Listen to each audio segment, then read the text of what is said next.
in 2001, I was burning $400,000 a month in capital, trying to grow. We became the second largest seller of product on eBay at the time. So now my buddy is in the hospital with stage 3 throat cancer. I've got this 9/11's going on. I've got this group that wants to make the investment. The due diligence is going well. And then I had to tell them about the cancer. And all of a sudden, they started finding all sorts of problems with the deal. So how did I make it through all of that? That was tough. I just sat down and stared at the crucifix. And I just talked to God and said, you know what? I can only do so much here. This is in your hands. And that brought me a lot of peace. Pray as though everything depends on God. Work as though everything depends on you.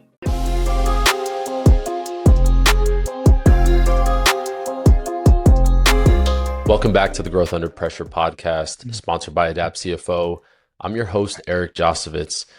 Vince Bianco is with us today. He is a growth-oriented CEO, board member, fractional executive, and advisor with more than 30 years of experience building and scaling companies from startup through exit.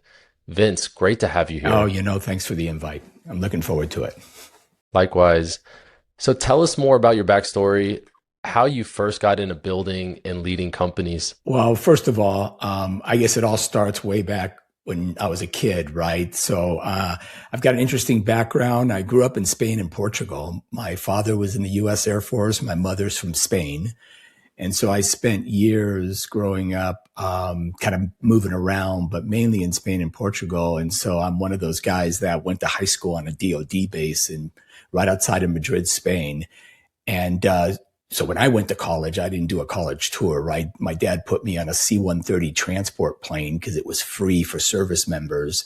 And that's how I ended up in Southern California at the University of Redlands in college. And that's a whole nother story. But it was kind of an interesting background, hardworking father, lots of ability to learn how to work hard and not complain. And, he's one of the people coming out of the Depression. And so, I guess that's where all my character was founded. I grew up Catholic, and got all the sacraments and everything else. I started my career. Well, first of all, I married my college sweetheart, Leslie. We have 2 beautiful daughters, 2 grandchildren that, the second one was just born a couple months ago. So, it's a very fulfilling place to be when you get to the. I don't feel that old, but I guess I'm a grandparent now, so there you go. And so I, when I got out of college, I went to work for a large insurance company, and I just looked at my boss a couple years later and thought, I don't think that's what I want to be doing in 10 or 20 years. So I got the entrepreneurial bug very early. And I started a consulting business that didn't work out. And then at one point later, about 10 years after I graduated from college, I ended up partnering with my now longtime co-founder of a couple of startups to raise, and we actually were able to join a firm that raised venture capital when venture capital was just starting to take off. And really, so it kind of all stemmed from there. I have an interesting kind of career background. I was actually an operations guy for the first 15 years of my career. My partner, he did more of the sales and the strategy and kind of the, the growth stuff. And then I figured out later on in my career, I was just adapting to what the company was needed. I was really good with people. So I guess that translated into, well, you should go manage the people then. But later on, I figured out my true gifts was really on the growth side. And so I ended up shifting gears, in 2009, 2010 to the growth side of things. And that's how I kind of got into growth. Well, when you start building companies, I'm similar on the operation side, but I've also been in finance and accounting. But if you build a company, you have to learn sales. Yeah. You have to focus on connecting with other people. And really it comes down to business development. It does, yeah. There's a ton of now, new marketing and sales tactics these days, but it sounds like you are really in operations.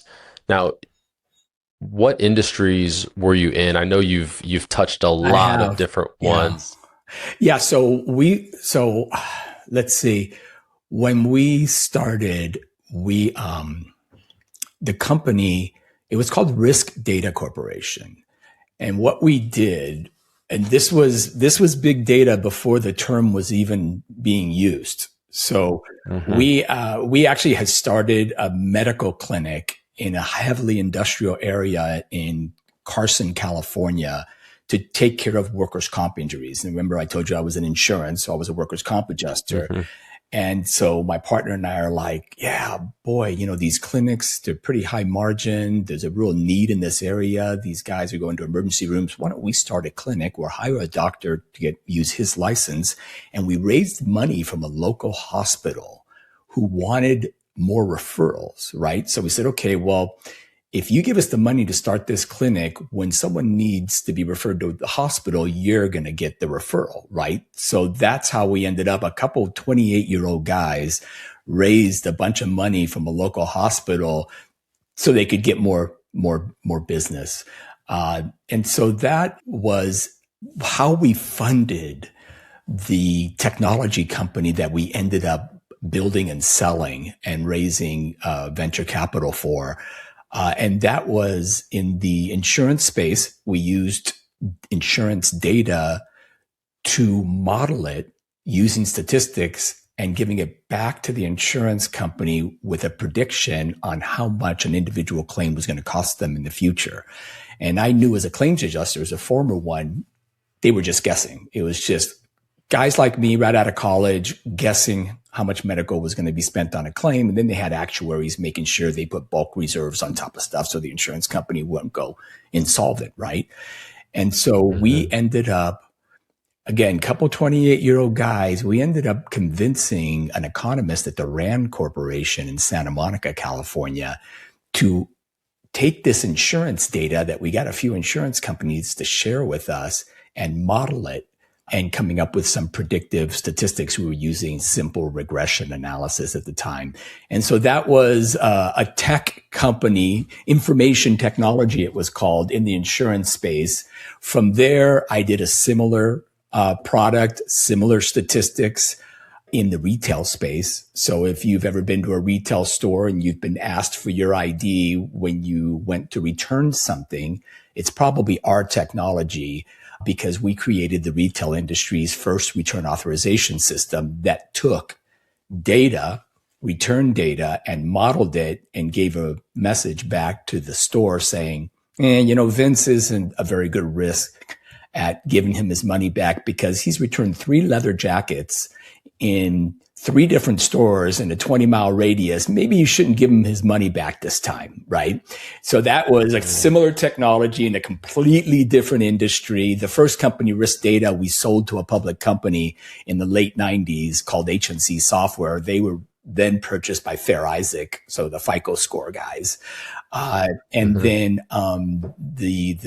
it's called the Retail Equation, where we did predictive analytics for product returns.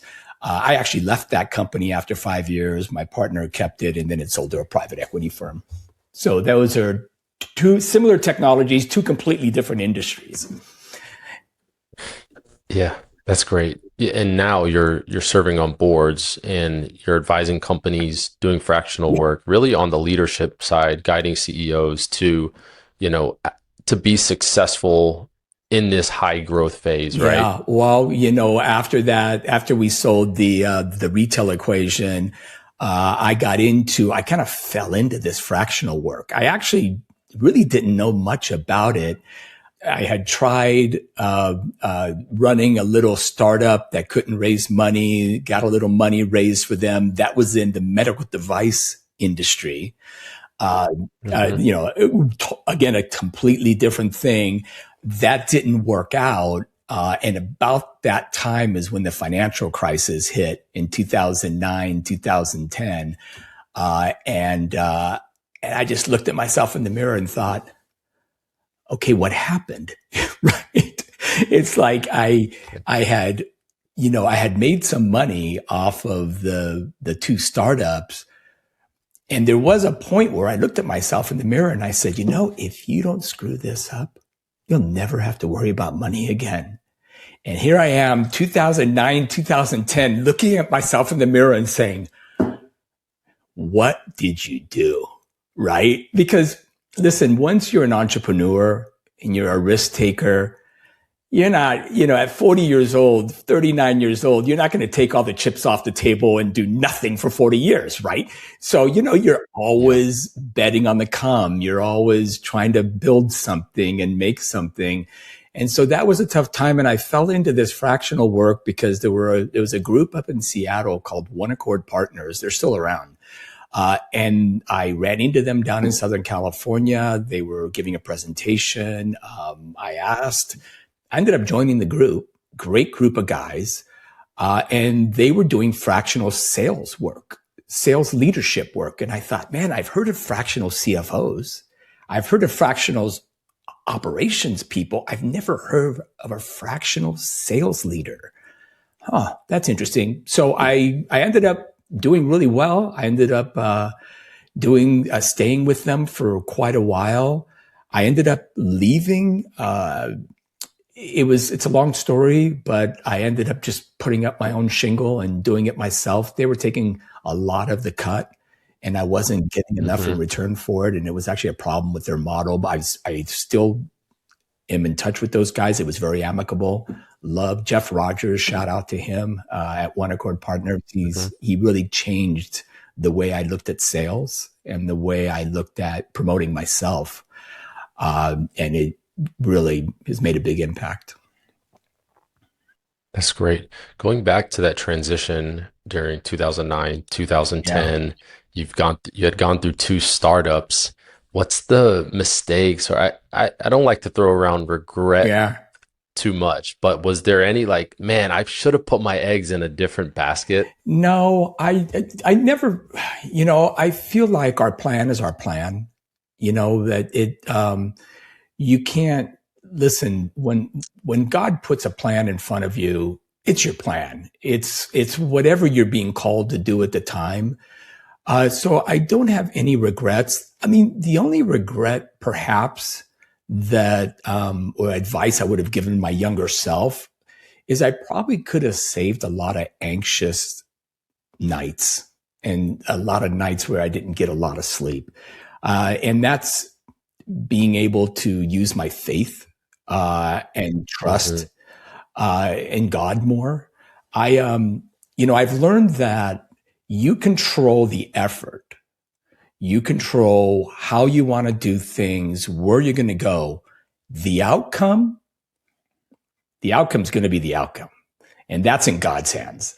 And so if I would have learned that earlier in my career, by the way, it's not like I've learned it completely yet. I still get anxious, right? I have a daughter I worry about all the time. She's an adult. I'm still worried about her. It's like, okay, when am I going to let go? Right. But hey, I think that would have made a big difference. There were some very trying times with both of those companies, especially the retail equation during 9/11 was we had a really tough, moment there, moment as in probably 6 months where it was really touch and go. But that probably is what I would have done a little differently.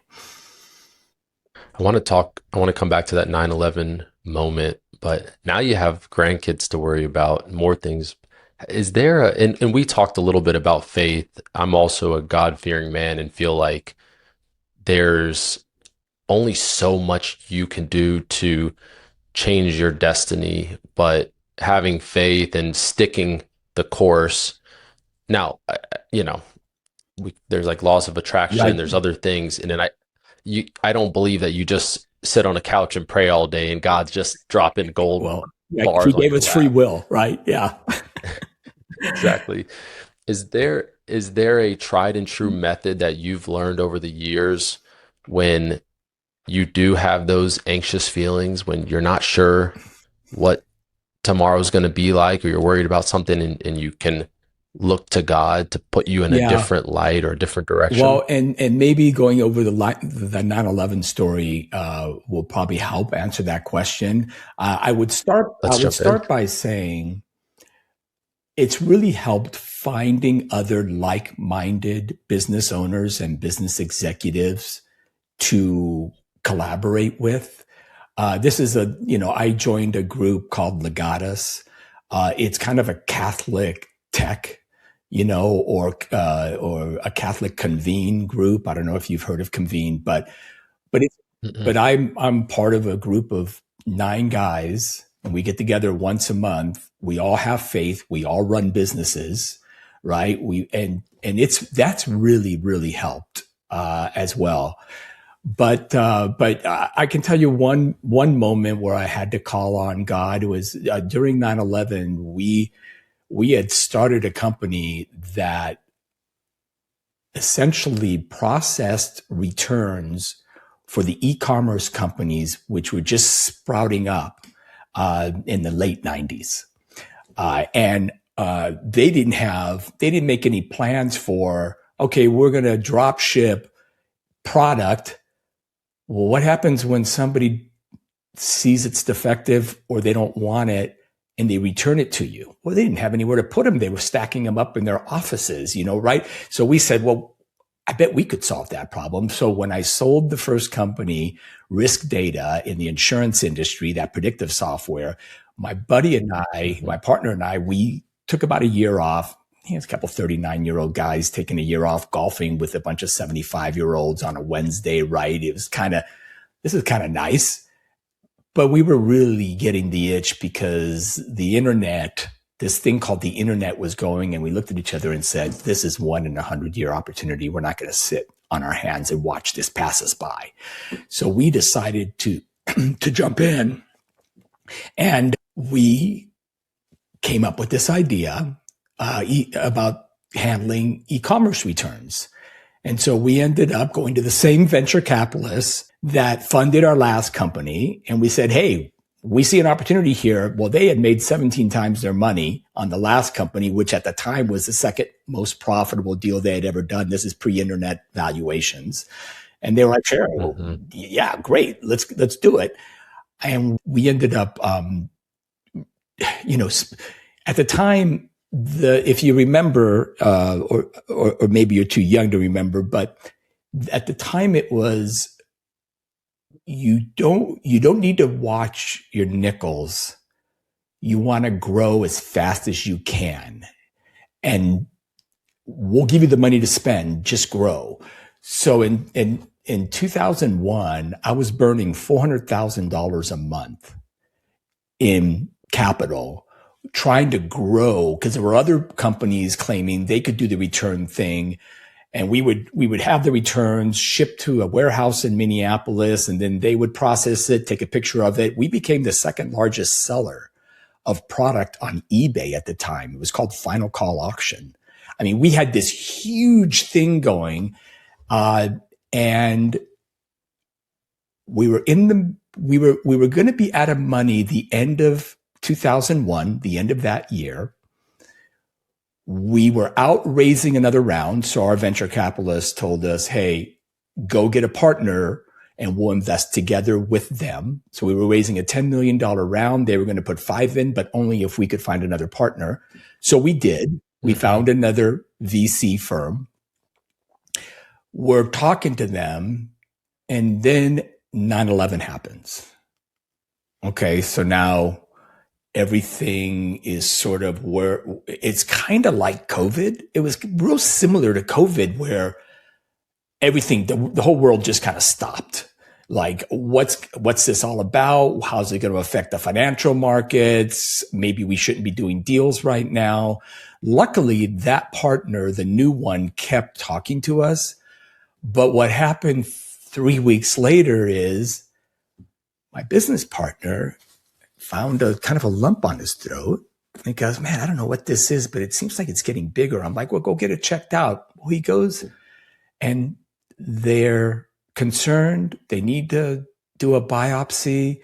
He goes into the hospital to get his biopsy done. And I decided to surprise him at lunch. So I drive down to the hospital. I walk in the front doors and his parents are sitting there. And I'm like, oh, Clyde and Gloria, how's it going? How's Mark doing? And his dad looks at me and says, they found cancer. So now my buddy is in the hospital with stage 3 cancer, throat cancer. I've got this 9/11's going on. I've got this group that wants to make the investment. The due diligence is going well. And then I had to tell them about the cancer.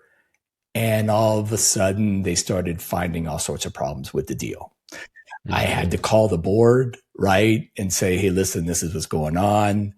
It looks like the prognosis is good, but we're not going to know for a while. He's going to need to go through radiation and chemo and everything else. And at the end, making a long story a little shorter, at Christmas, the new group said, fine, we'll do the deal, but at different terms.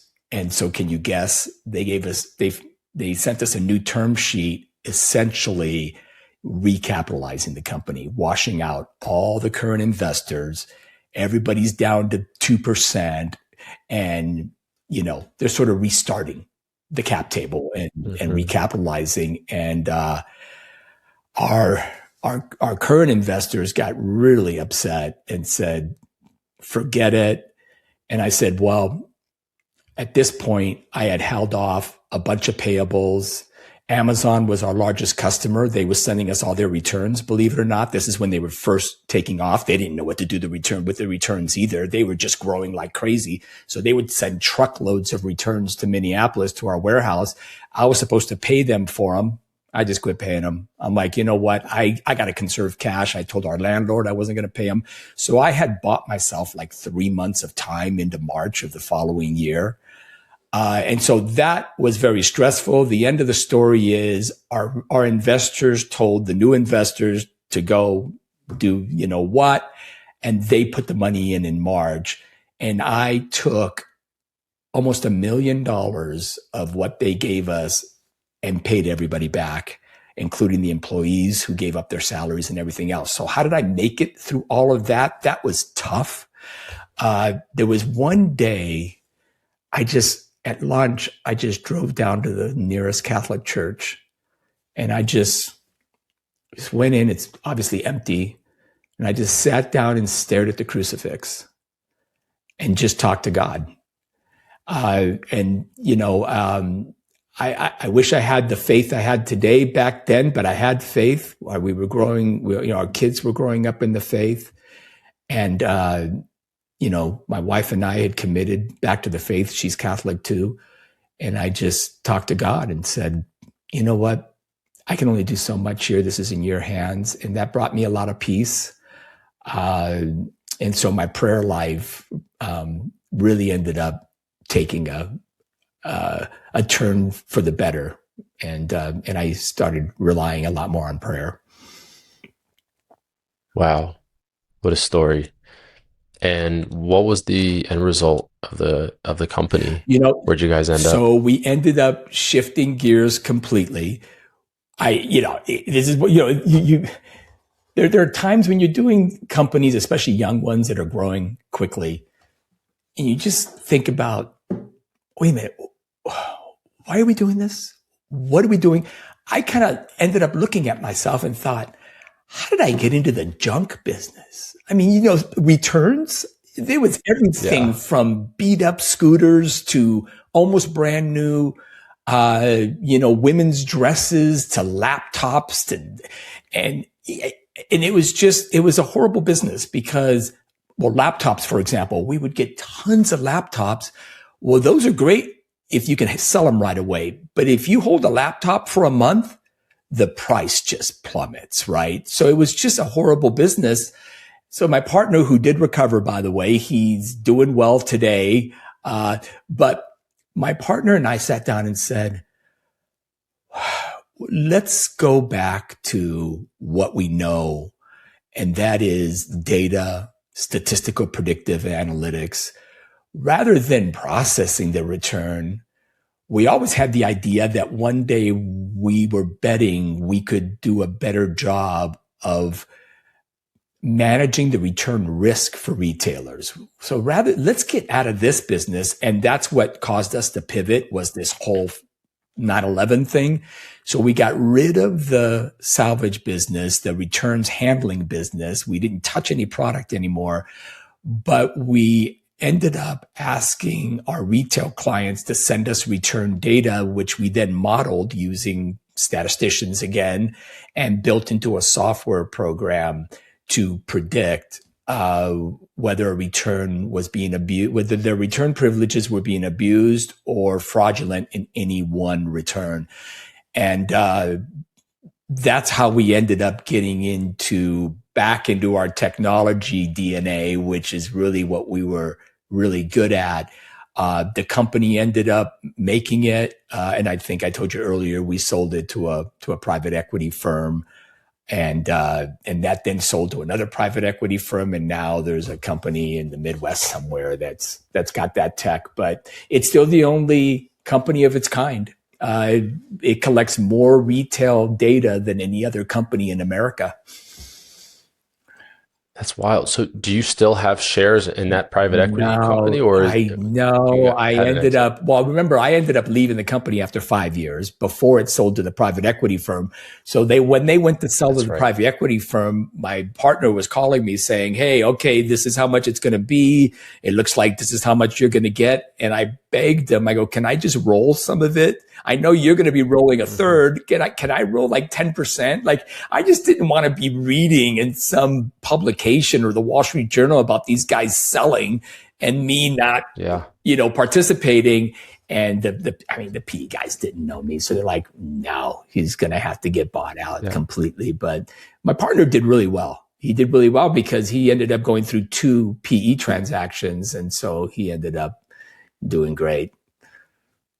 That's great. Yeah, I mean, they can take companies to another level. I mean, that's just the dog-eat-dog world of private equity. The boards that I'm on now, they're both private equity-backed companies, and so I know the game very well.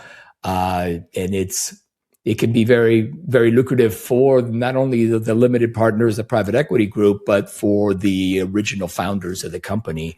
And usually, it's a family-run business, But that third that's typically rolled, that's typically more valuable than the 2/3 they sold when they first did the transaction, right? Because of just the way the company ends up scaling up and, the resources that are put to bear. Yeah. Wow. Well, first off, thank you for sharing that story. Crazy. And I'm glad your partner is on the other side now. Yeah. And that's what this show is about, sharing those growth under pressure moments when it's dark, you look to God, you pray, and you just bear down and grit and make it through to the next day. Yeah, what you don't want to do is panic, right? I mean, at some point, you've got to find some peace in the turmoil, right? Mm-hmm. And so the more you can stay within yourself, it helps to have a supported spouse. Really, really helps a lot. If you've got a very supportive spouse at home and you've got some faith, you got kids, you want to focus on those things and what you're grateful for. And then you want to give your best effort with integrity and character, being fair to everybody. When we pushed out the payables 3 months, every single staff member gave up their salary. They worked for free for 3 months. Now, what I told them was, listen, when we raise the money, you're not only going to get your back pay, but the total amount of money that you deferred, we're going to give you stock options for that amount at the time. So they not only got paid back, but then they got a new option grant for the amount of money that they were able to defer. And so, you want to be generous. You want to be fair and honest. And the rest tends to take care of itself. If it's meant to be, it's meant to be, right? Yeah, you got to enjoy the adventure Yep. and also the failures. You know, we can sit here hindsight 2020 and say I wish I didn't have to go through this failure or even just trying to avoid them. There's a Ben Stiller movie, I think it's Forgot About Polly, where he's like a risk analyst Yeah. and that's all he does is advise his clients to avoid risk.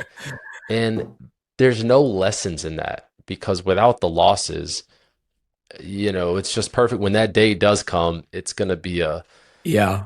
it's gonna be just ruthless on you. But I was kind of laughing earlier, you telling me about your product because I'm kind of one of those customers that I rarely return things, but at Costco, we Yeah. buy this air fryer, and without fail, the air fryer dies within 9 to 12 months. Yeah. And I swear I've returned an air fryer two or three times, and the last time they're like, "We're gonna we're gonna let it through, But this is but this is the it. last one." Well, actually, Costco, they're, the big retailers like Amazon, Costco, Walmart, they pretty much do their own thing. Target built Yeah, their own return authorization system. But listen, back in the day, it was Nordstrom. You can return anything to Nordstrom, no questions asked. I think Costco is that way now. I think frankly, yeah, it's a smart strategy. And I was in the return authorization business, and you want to be generous with your customers to build loyalty. And I think the Costco customer might be the most loyal customer I've ever seen in any business, to be honest with you. So yeah, it's yeah. With Costco and Target, we will specifically buy from there. Amazon has gotten yeah, worse with their yeah, returns, which is unfortunate because they are losing yep, volume. We can go up the street and return something to Target if it doesn't work out, whereas there's a bit of a runaround with I think about Williams and Sonoma back in the day. I yeah. don't know if you remember, but they had that like no questions asked. My parents would buy a blender and then 8 years later it stopped working and they would take it back. No receipt, which there definitely should be a Yeah, balance. for sure. I mean, that's something I probably wouldn't do, it just because it's just been so long. But I appreciate being treated, well as a customer, right? Yeah, absolutely. We all do. We all value that. So when you're facing big decisions, you've had these growth under pressure moments, you've had a lot of pivots in and out transitions in life. As a CEO or board member, how do you advise or how do you decide what to do and move forward without getting stuck? Right. Well, like a good example was I was on the board of a company during COVID. I'm still on that same board, and Hmm. we, like everybody else, their volume really started taking a hit, and we had a first time CEO, uh, and so I think you want to start with trying to keep a clear head, leaning on your fellow leaders on the leadership team or your board. And then at some point, you've got to trust the CEO and their team. And so that's what we did. We showed a lot of support. It's tough running a private equity backed company. They're not going to hold the asset Oh yeah. forever. There's a lot of focus on, EBITDA, or better yet, adjusted EBITDA, right? Yep. Uh, the multiples get higher, the higher the EBITDA. So there's a lot of focus on the EBITDA, but on the other hand, we're supposed to be growing. Well, you've got to invest to grow. You're just not going to grow because now it's time to grow, right? And so there's a lot of pressure on these guys. And I'm proud of our board. We backed off of that a little bit and said, okay, you get together with the team, let us know how we can support you. And I think just having a little bit of trust and faith in the team, assuming you believe you have the right team, and this goes for a CEO in their team or any other manager in their team or a board with the leadership team. At some point, you've got to make sure you're bringing in the right people. You're convinced you have the right people, and then you need to let go and have a little bit of trust and faith. When you're not doing that, and you know there's somebody that's not where they should be, doing what they should be, producing like they should be, and you decide to ignore it because it's just too painful to have to make the change, that's where you end up running into issues. Yeah, the private equity world is brutal in my experience, and every private equity firm is going to be different. They're going to be run on different operations. They're going to have a different playbook.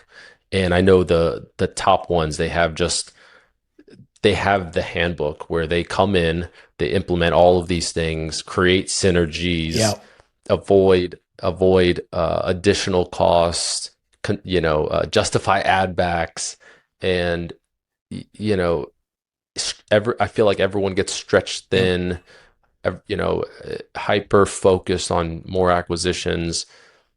What's how do you toggle between those, just firing at all cylinders, just acquisition, and, from like, hey, we're going to acquire 3 to 5 companies this year, to, balancing, making sure things don't break? Like, is there a way to balance that? I can tell you that the firms that lean on their operating partners do better. And I'm sure you know what an operating partner is at a private equity firm. They're guys like me and gals both that come in, former operators, and they help the private equity firm managers and partners scale and grow their portfolio companies. Some do it better than others. Some listen to their operating partners, give them some authority and accountability. Some don't. Some put the operating partner on the board. Maybe they'll have the operating partner provide some advisory work, but they really don't. They really underutilize the asset. And those are the ones I think that when things get tough, it's harder because they don't know what they don't know. And maybe the leadership team isn't, exactly where it should be. Maybe the first-time CEO or the owner now, who's got to report to a board, who always just was his own boss, needs some executive coaching and needs help managing and leading their own team now. It's not just a family-run business with the daughter-in-law running sales and the nephew is the accountant, right? It's like you got to professionalize and scale the business. And I think I love the private equity group I'm part of. They're great guys, and I've been grateful since the day I joined them. But they're not all like that. And I've been used as an advisor. I've had a separate contract with both of these portfolio companies to help the senior sales leader and the CEOs. But, they don't all do that. And I've heard the horror stories too. Yeah. What do the acquisitions look like? And feel free to share what you can, but are we talking, 1 to 2 per year? Yeah. So is it more than that? Yeah. Well, since 2008, the one company, we've acquired 18 companies since 2008. So yeah, it's 2 to 3 a year. It's a boatload. It's incredible. It's a lot. And I mean, think about that. You've got, the complexity here. It's hard to acquire one company and integrate it and combine, not to minimize the discipline of the financial function, but okay, when you're combining payroll and banking and, all that, it's pretty much, you just kind of do it. But it's black and white. It's pretty black and white, right? You know this better than anybody. But now you're combining a sales staff and the account managers and the customer service people and the operations. We have a medical component, so we have doctors and nurses that are part of these companies. Right. It's hard enough to manage healthcare people, especially doctors. Now we're going to tell a doctor, well, the way you used to do it, you're not going to be doing it anymore. Now you're going to need to do it this way because we're part of a bigger company. It's a boatload. Our CEO's done a good job, but he's going through the learning curve, and it's tough. Yeah. And we had to work with COVID, right in the middle of it. That's right. You guys were around before and still are after. Yep. Yeah. Really takes a strong culture to get through those hard times. Now, you work with CEOs, founders, and leaders and teams who have a lot on the line. How do you show up for them when they are under pressure and looking for guidance? Well, you've got to go back to the basics. First of all, this isn't the end of the world. Okay. Yes, the company is important. Yeah, the money is important. But really, at the end of the day, you've got families. Most of them are married. Even if they're not, they've got immediate family. Hopefully, they have faith. Come on. We're here, 90 years, 100 if we're lucky. Yeah. And we're going to stress out about no. So we're not going to get stressed out, because this isn't the most important thing in life, right? That's the first thing to remember. We want to make a commitment. We don't want to give a half effort, but the outcome isn't going to change us or what we're really all about. So let's focus on the big picture here, and what this really, really means at the end of the day for you as a soul, as a human being, right? As a father, as a, sister, whatever it happens to be. And so I think that's the first thing you need to do, is to just give them some perspective. The next thing is you've got to be really positive. Like, guys, we're going to do this.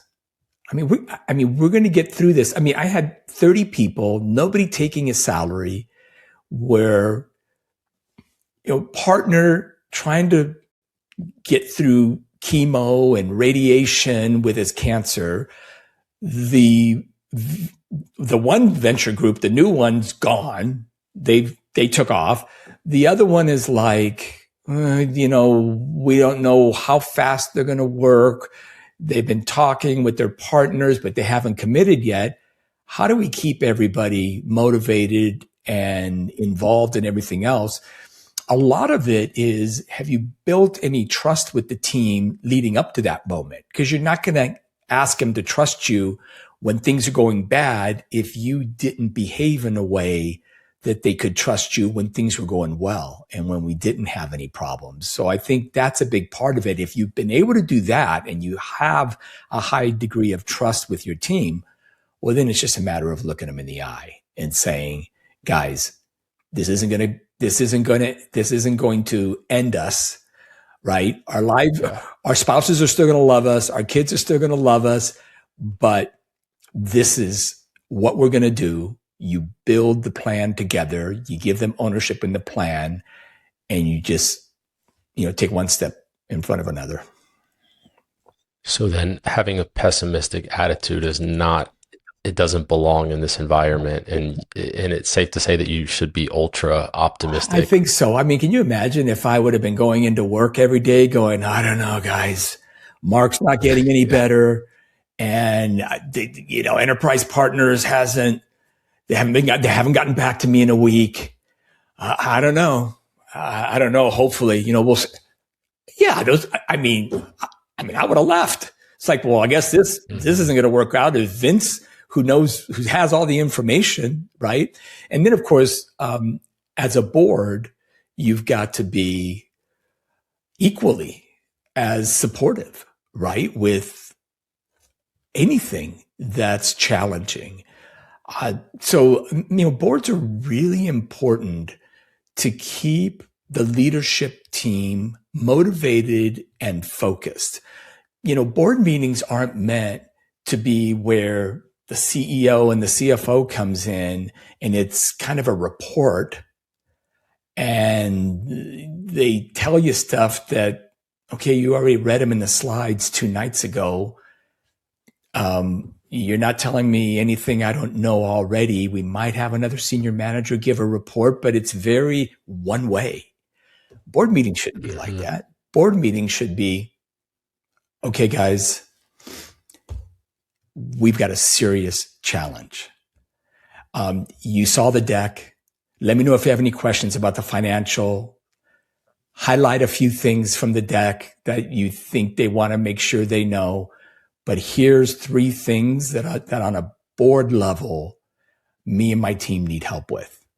Now, CEOs need to be vulnerable enough with the board. The board needs to have created an environment where the CEO can be vulnerable without being judged and comfortable sharing everything without being judged. Because on the board, you've got some really talented people that have been around a long time that can provide a lot of perspective.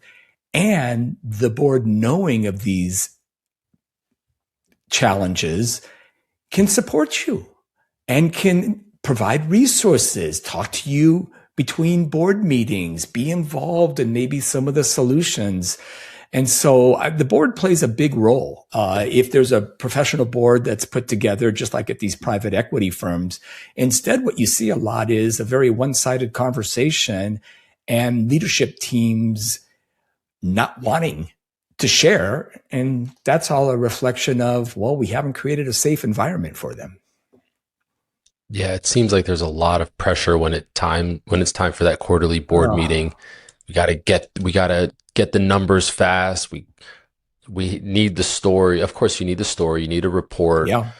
But that is just what has to be done. It sounds like it needs to be a welcoming environment. And is it an odd number? Because you need like 3 or 5. Is there a good go-to for the amount of board members? When it comes to a private equity board, those numbers are pretty much set in stone. Every firm's a little different. I think they like an odd number, of course, but the firm itself represents so many seats, and they've got voting, voting shares, and so it's not like the board is ever going to decide something that perhaps is different than what the private equity group wants. It's not kind of one of those things. So it's more bringing resources to bear to the group and to the company. So 7 seems like the number I'm seeing more often than not. Yeah, and it sounds like 7 can be functional at a high growth phase. Maybe in the early days, start with a board of advisors and then move up to 3 board of directors. Well, if you're going to raise, members. and if you're going to raise venture, I mean, I haven't raised venture in a little while, but they typically start with 5, I think. Okay. Yeah, and then they always have an advisory board as well. Okay. That's great. Well, that's very refreshing to hear from you about just welcoming the board members and going back to being there for the CEOs and guiding them under pressure and not having to just stress them out and say, hey, you got to meet this, push them hard. Hey, you better get in the office and work 18 hours. Yeah. And having this, hey, you know what? Life is short, and go out there and enjoy the ride. We'll solve these problems. Let's solve them together. Lean on us and we'll guide you. We're all here, we're all here together in this mission towards future success. Yeah, I think the boards that create an environment where the CEO and whoever else is going to be in the meeting, the CFO, maybe 1 or 2 more leaders, almost look Mm. forward to the meeting. Like, oh boy, it's going to be great to get feedback from those guys on this, because you can't be ashamed of admitting that you need help with a problem. Yeah, you're the CEO. Okay, you're supposed to be running the day to day, but you need to be vulnerable enough, not only with your own board, but with your own team when you're in a leadership meeting. It's like, hey guys, I'm not sure about this. I need help. This isn't a democracy. At the end of the day, I'm going to make the final decision, but I'm not sure which way to go on this. They need to be doing that with their own team and with the board. And if the board doesn't provide that sort of environment, then it's it's 3 hours of a lot of stuff that, I already read 2 days earlier on the slides. Yeah, and no value add, which nobody wants. Right. So that was great on boards, growth, being in the moment, enjoying the adventures, and learning from failure and loss. Now, I feel that most entrepreneurs, founders, and highly successful individuals start somewhere with someone that was either there for them, that influenced them early on in life, or something that happened. I know you mentioned your father and your family in Spain, and you're also bilingual. You speak Yeah. Spanish. Yeah. What was that? What were you doing in the early days that got you to where you're at today? You know, I don't know. Is it was it was I didn't realize it at the time, but I think God was just sort of guiding me where I needed to go. I didn't really have any mentors. My father taught, he's a depression child, worked his tail off, saved, he probably saved half of his income, never called anybody to help fix anything. He fixed everything around the house, electricity, plumbing, the cars. And so, I hated it when I was in high school and I'd come in from a late night in Madrid at 2:30 in the morning, right? And he'd wake me up at 7 to go work and some project in the yard. And I'm just like, oh man, really we're doing, but he really taught me a lot about effort. And I don't think that's talked enough about nowadays, with all the technology Yeah, and all the tools we're now. missing it. Yeah, it's like, you're not really working if you're at the gym answering email between sets. Okay, yeah, you're answering the email, but let me tell you what work is, right? I mean, the first 10 years of my career, I never took a vacation. I think my vacations were like a Friday, let's go to Vegas for 2 nights, or we'll go to Palm Springs for 2 nights. That was vacation, a 3-day weekend. I honestly, until we sold that company, Risk Data, I don't remember taking a vacation for like 10, 12 years. And so he taught me hard work. I didn't have anybody really. Came out here after I graduated from college. I told you I married my college sweetheart. Hmm. She sent me the money for the plane ticket. My parents gave me $200. I had 2 suitcases. I got on the plane and landed in Ontario Airport. My buddy picked me up. I slept on his floor for 2 months. Found a sales job. I sold those music subscriptions door to door. Got told no 90% of the time, and I just kind of grew up on my own. And then I was blessed enough to meet my partner, the one who had the health problems, and we just kind of figured it out. We weren't afraid to take some risk, and I've kind of like a self-made guy.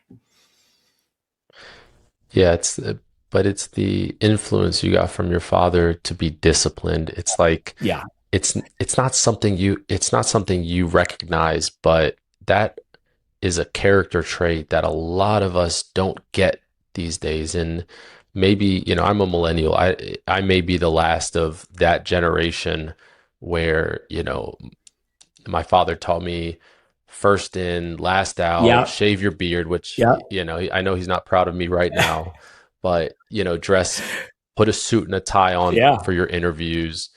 And there were some interviews that I'd have where they're like, that's not our culture here, but I still did it. And, just being on time and working hard and putting in the hours and being loyal. Those are things that we saw from our Yeah. Well, our I tell you, parents that yeah. And isn't it funny when younger people ask me about these things? I said, listen, I can tell you right now, if you're never late, if you're on time, never late, and can follow direction, and you just do those three things, you're going to be ahead of probably 80% of the people out there. You don't need to be the smartest person in yeah, the room. It's like, there's really, that yeah, consistency. totally. It's like prospecting in sales, right? Nobody Yeah. wants to do it, Yeah. but and people make the mistake of trying to cram all their prospecting in 1 or 2 days a week. You don't want to do that, but just prospect every day for an hour and a half, 2 hours. That's it. Yeah. But do it every day. Okay. Yeah, those That's going to drops. it's the discipline of just getting up and doing it. My dad passed away in 2015. And one of the images, when I think of, I'm getting goosebumps telling you about this, but one of the images I have of my dad, is, he was in the Air Force. He wasn't an officer. He was a non-commissioned officer, sergeant, working on the flight line on the big C-5 Galaxies and C-130s, helping them be maintained. And for some reason, I always get this image in my mind of him leaving in the morning. So before we leave early, before we went to school, it was probably still dark out, cold. He'd have his big Air Force jacket on, get in the car and just backing out of the driveway, doing that 3-point turn and taking off. And I don't know, that's the image of my dad I always keep with myself, is just that reliable every day.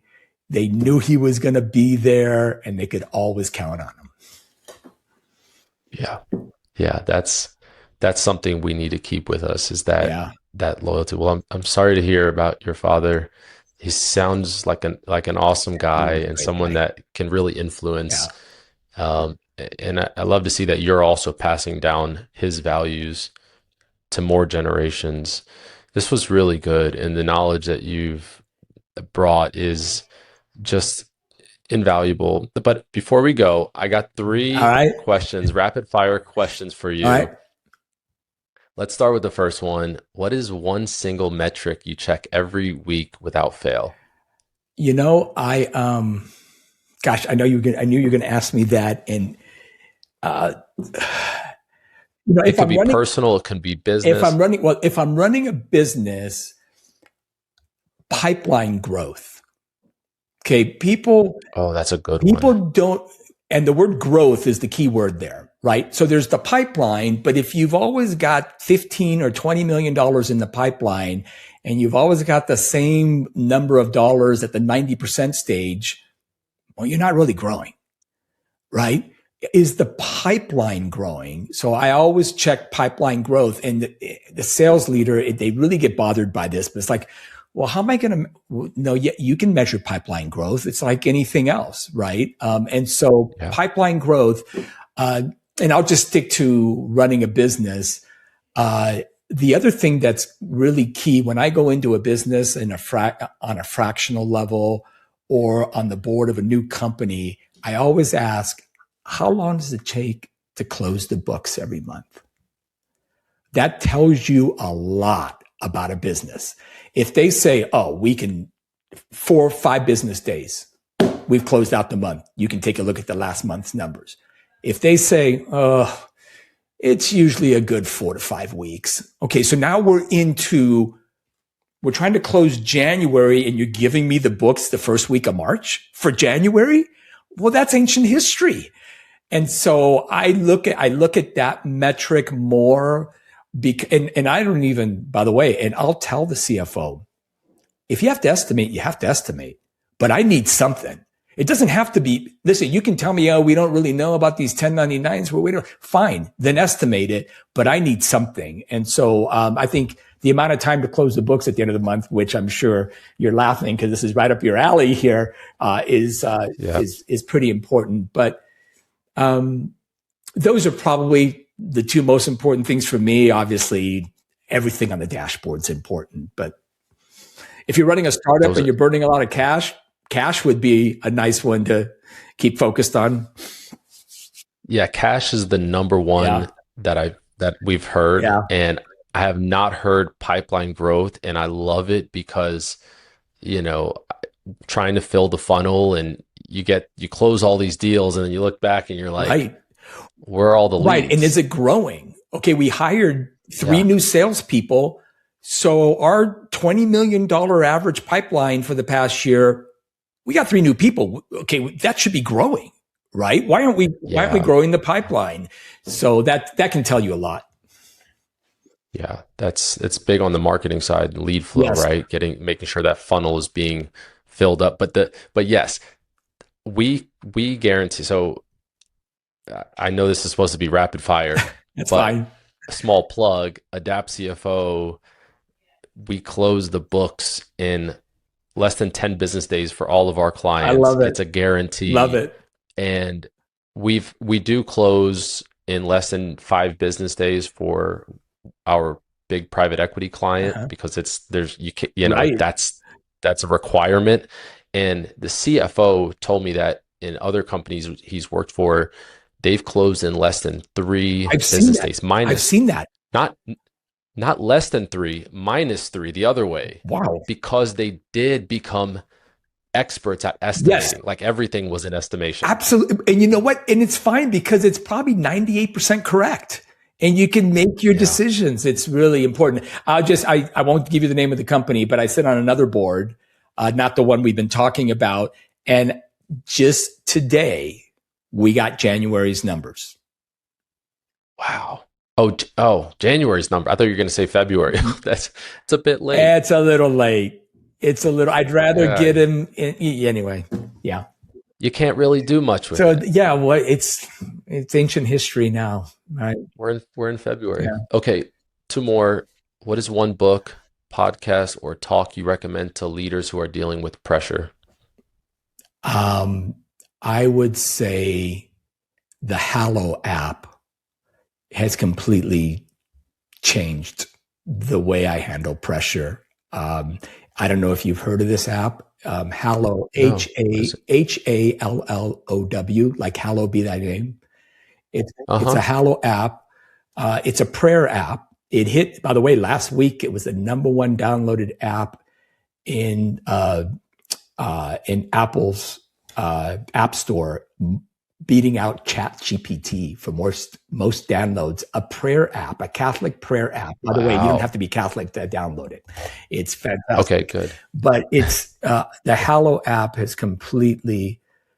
I think anybody that's stuck it out through this podcast, it has gotten the impression that obviously faith is important to any business leader, executive, anybody working in any business. You've got to somehow weave your faith into what you're doing every day. It's not just on Sundays when we go to church. We're called to use our gifts to serve others in everything we do. And so how do you keep that in mind as you're going through a busy workday, right? The Hallow app has really helped me stay focused on my faith. Not that I think about it all the time, every minute of the day, but it's really helped keep things in perspective. So I highly recommend the Hallow app. There are a couple books that I really like. A big part of the challenge in business, especially when it comes to management or leadership teams, is how do you make decisions? Decision making. Is the CEO making them all and just telling the team what they're going to do? Is the CEO getting feedback? What decisions should be more democratic, where I'm just going to let the team decide and majority wins? What decisions are going to be, I'm going to get input, but I'm going to make the final decisions? And what decisions I'm just going to tell them what we're going to be doing, right? Mm-hmm. So decision making, there's a great book called To Do or Not to Do. And it teaches leaders how to break down the decisions. And I love that book. It's by Gary Winters, To Do or Not to Do, because the leader or the CEO should be deciding how the decision's going to be made. These are the big decisions that every business has, usually more than once a month. So how are we going to make this decision? That's the leader's responsibility. And then everything else just falls from that. So I like that book a lot too. Okay. That book sounds great. And the app I'm going to download after this. I do a prayer a day. I follow some channel on Yep. Instagram that sends a Yes. prayer to my DMs. Yeah. And so I'll pull it open every morning and do that prayer. But this one sounds amazing. We actually had the global head of operations and finance for Glorify. Okay. They're like the number one or top devotional app on the App Store. So this one, daily devotional is cool, but those prayers, I mean, you could open it up Yeah. 10 times a day and Yeah. lean on Well, prayer. these guys decided that they were going to build this religious app. Really, I mean, this is a religious prayer app, and they weren't going to do it the traditional way. Usually, you'd approach benefactors, you'd get donations, you'd fund it, you'd build it, and you're Yeah. constantly raising money. They said, no, we're going to do this one differently. We're going to actually go out and raise money like any other startup and hit the venture capital industry. They raised venture capital to do a prayer app. Think about that. Wow. It's big. Yeah. So if you kind of get into Alex Jones, not the Alex Jones you're thinking, but the guy who started Hallow, you can find him on Uh-huh. LinkedIn all the time. Just Google his name. He's a young guy in his 20s. He's got an amazing conversion story and how he ended up coming up with this app. And I think they're easily the number one religious app now, and they're consistently in the top 10 in the App Store. That's incredible. Okay. Okay. Finish this sentence for me. A leader under pressure should always. Well, I'm going to quote a Catholic saint with the advice: pray as though everything depends on God, work as though everything depends on you. And that's That's incredible. St. Ignatius of Loyola said that. And so I love that quote. Uh, and I couldn't have said it better myself. So I gave myself the liberty of leaning on a Catholic saint to do that. But pray as though everything depends on God and work as though everything depends on you. That's great. Well, that goes back to what we were saying earlier about you got to actually get off the couch and get to Yeah. work. Oh, yeah. Well, Vince, this was great. Really enjoyed speaking with you. It's You been have a fun. ton of knowledge, and I appreciate the tidbits of knowledge. I plan on learning more and more from you. Congrats on all of your success and now becoming a Thank you. grandfather. And I really appreciate it. Well, it's been fun. I'm glad our paths crossed, and this has been great. It's a pleasure getting to know you a little bit as well, Eric. Thanks. Thanks, Vince. All right. Talk to you soon. Take care. That's it for today's episode of Growth Under Pressure. I'm Eric Josowitz from Adapt CFO, and I hope these insights help you tackle your biggest scaling challenges. If you want to help other founders find the show, give us a quick follow or a share. Thanks for listening, and I hope to catch you next time.